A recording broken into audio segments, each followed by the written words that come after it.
Un fin de semana, Sofía regresó a casa antes de tiempo y encontró a su esposo con otro hombre. Ese fue el primer golpe. El segundo llegó años después, cuando un amigo la dejó sin casa. ¿Alguna vez te has preguntado cuál es el precio de ser demasiado bueno, de confiar ciegamente, de dar todo sin esperar nada a cambio? Mi tía pagó ese precio. Y hoy, mientras grabo esto, ella sigue viviendo las consecuencias de haber sido, simplemente, una buena persona.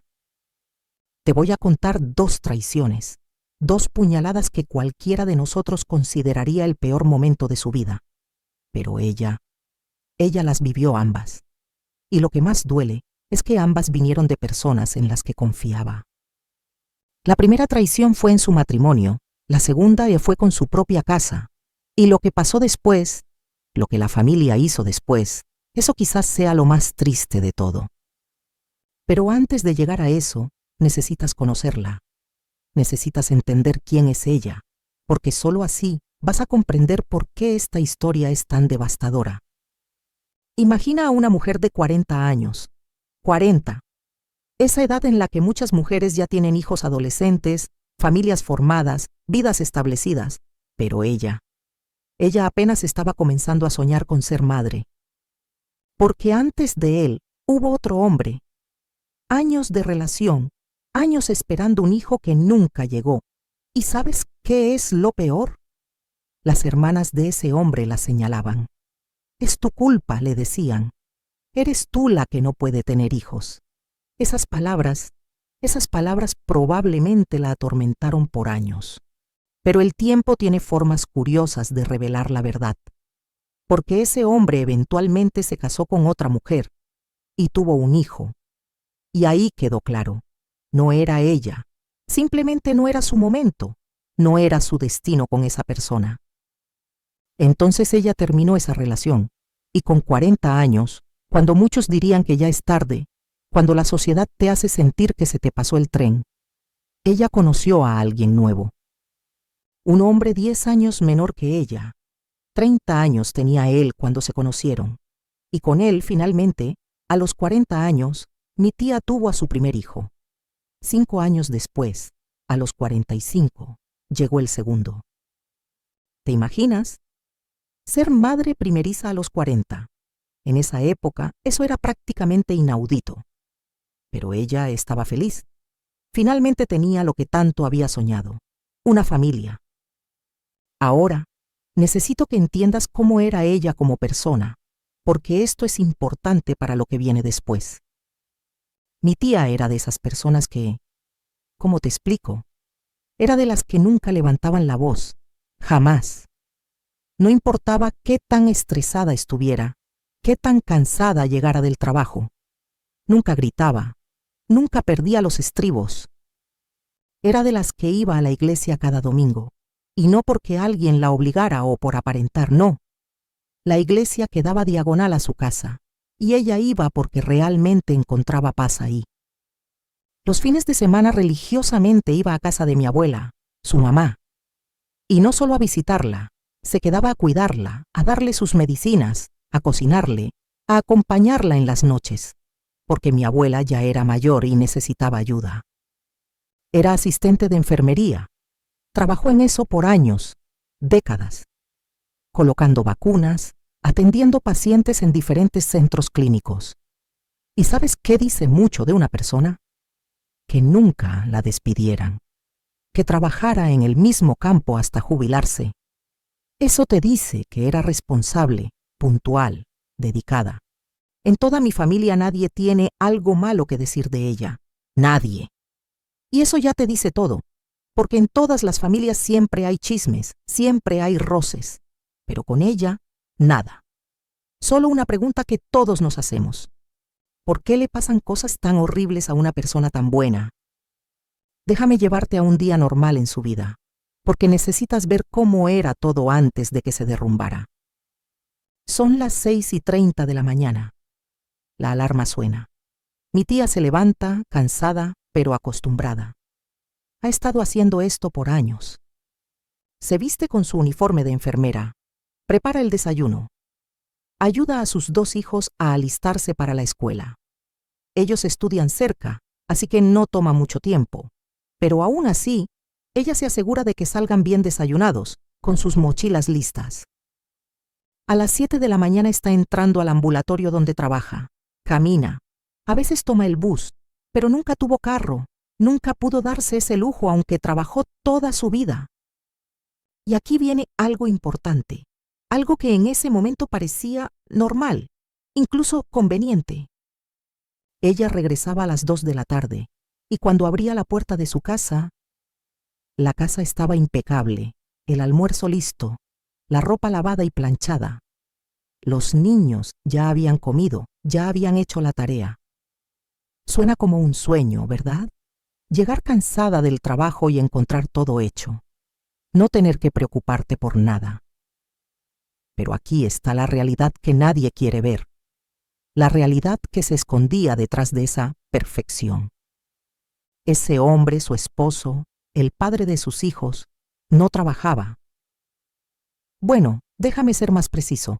Trabajaba de vez en cuando le daba la gana, cuando no estaba cansado, cuando le convenía.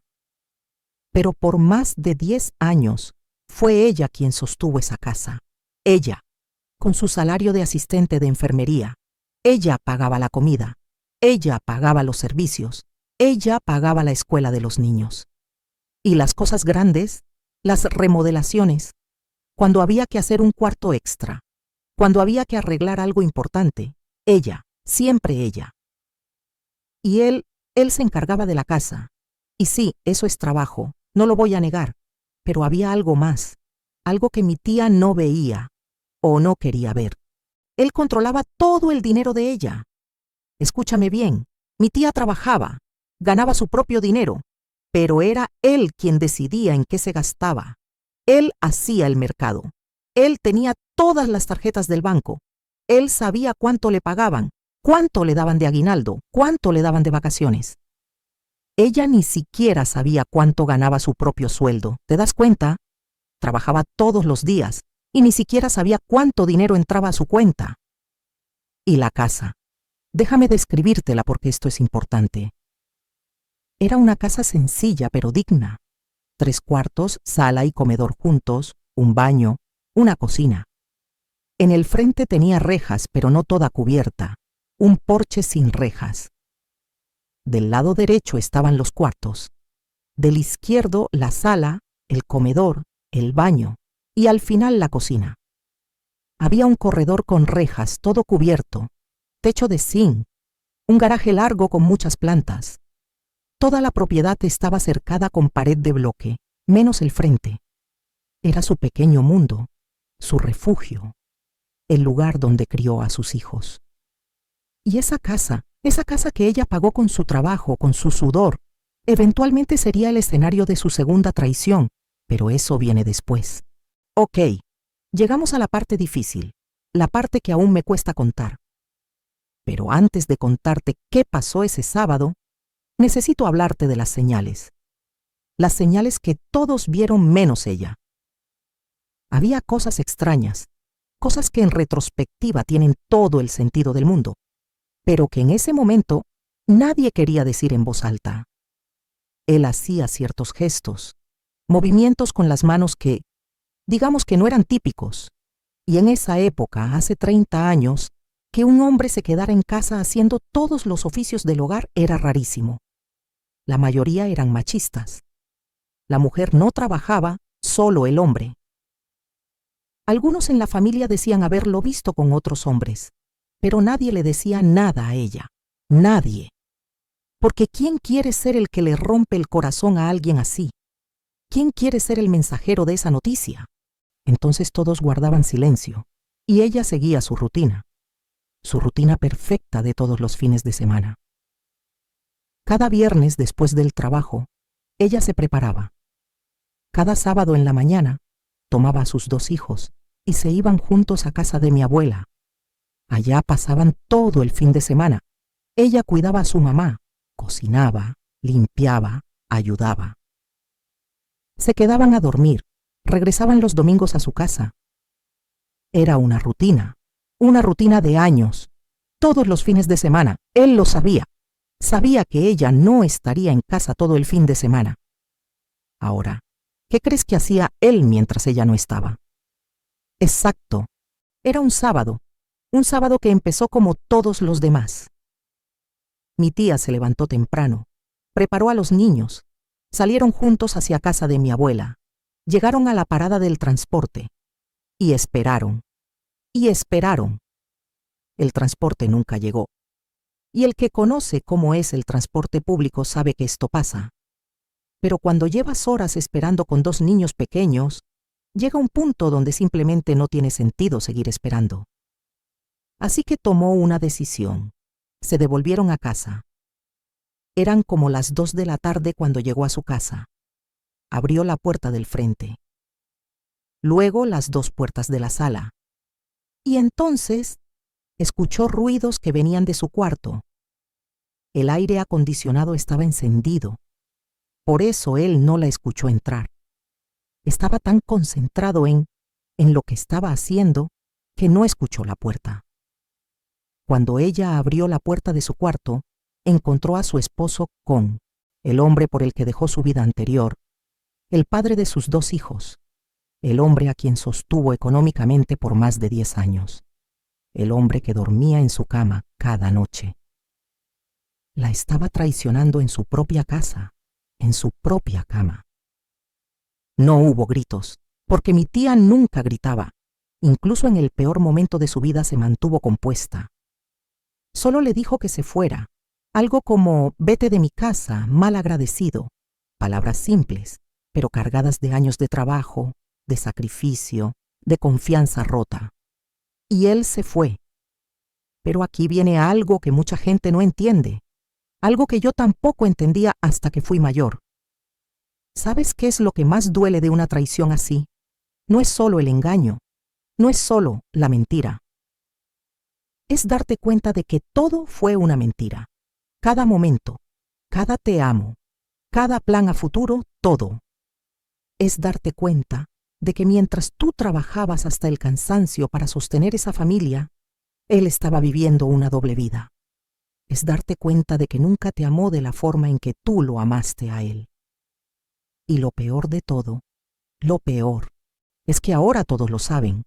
Hoy, años después, ese hombre vive abiertamente con otro hombre. Ya no se esconde. Y cuando mi tía sale a la calle, cuando va al mercado, cuando va a la iglesia, la gente sabe. Todo el mundo sabe que su esposo la dejó por un hombre. Y aunque no debería importar, aunque ella no debería sentir vergüenza porque ella no hizo nada malo, duele. Duele que la gente lo sepa. Duele cargar con eso. Pero si crees que esa fue la peor traición de su vida, espera a escuchar lo que vino después. Pasó el tiempo, no sé exactamente cuánto, pero mi tía seguía de pie, seguía trabajando, seguía cuidando a sus hijos, seguía siendo ella. Y entonces apareció alguien, un amigo, alguien que parecía querer ayudarla. Voy a contarte esto con detalle porque necesito que entiendas cómo funcionan estos engaños. Cómo hay gente que se aprovecha de la bondad de otros. En ese tiempo había una ley de hipoteca, una ley que permitía a las personas conseguir créditos para comprar casas.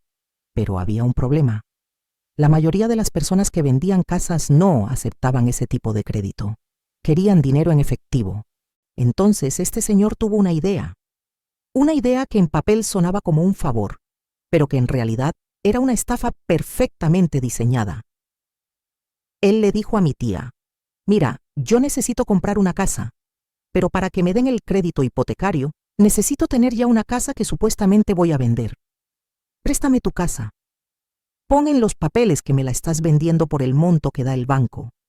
Cuando me den el dinero te lo doy a ti, y yo me quedo con el crédito para comprar la casa que realmente quiero». ¿Lo entiendes? En teoría ella iba a recibir dinero del banco.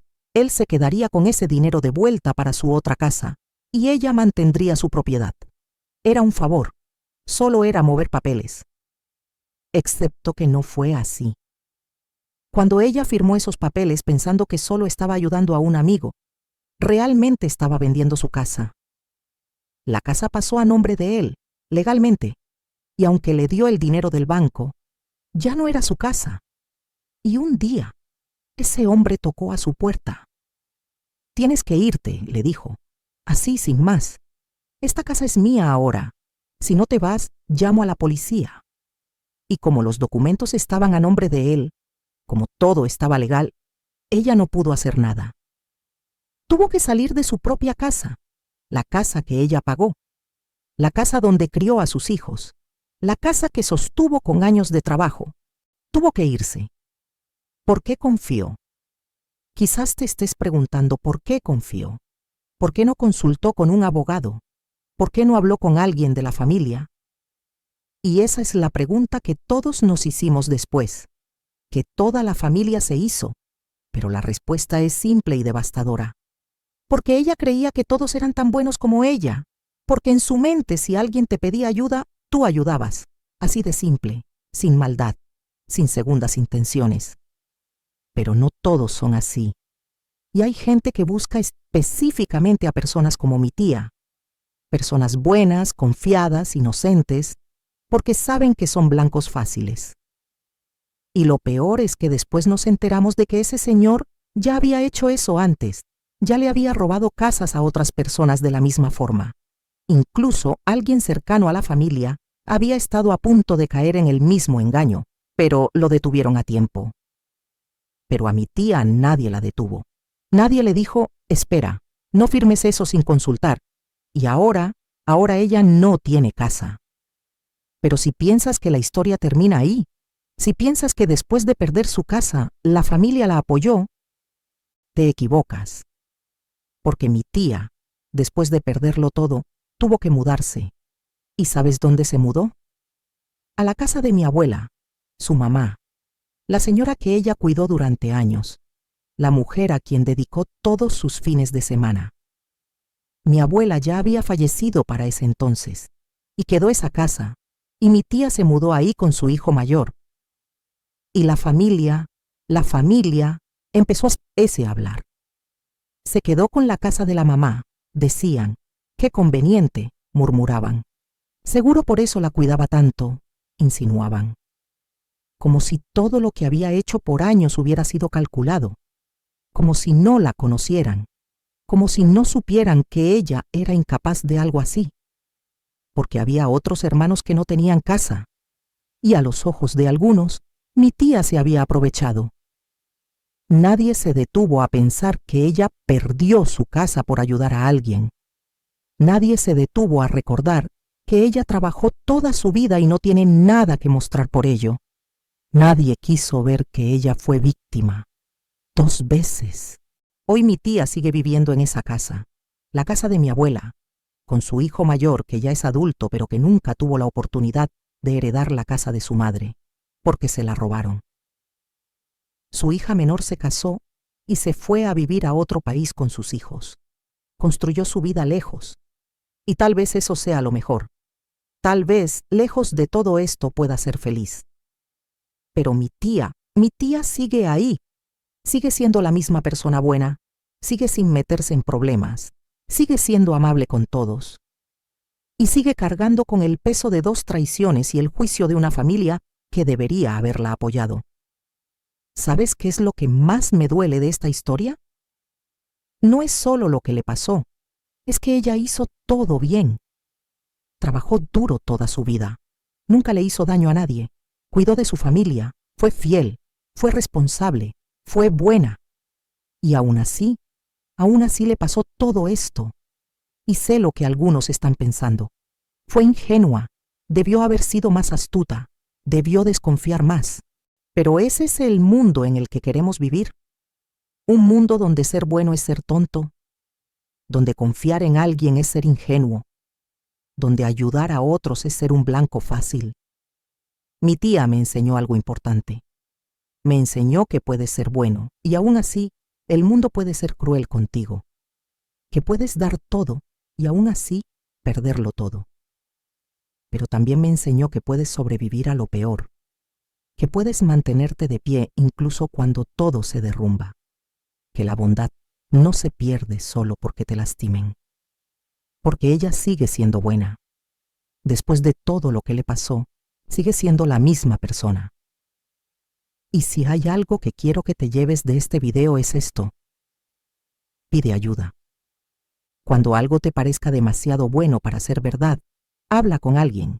No importa qué tan bueno seas, protégete, porque hay personas que se aprovecharán de tu bondad. Hoy, mi tía no tiene casa, sus hijos no tienen herencia, y la familia la juzga. Pero ella sigue siendo una de las mejores personas que conozco, y esa es su verdadera historia. Gracias por quedarte hasta el final. Sé que no fue fácil, pero estas historias necesitan ser contadas. Si conoces a alguien que está pasando por algo similar, comparte este video. Y si eres de esas personas buenas que siempre ayudan a todos, por favor, cuídate también a ti. Déjame en los comentarios qué pensaste.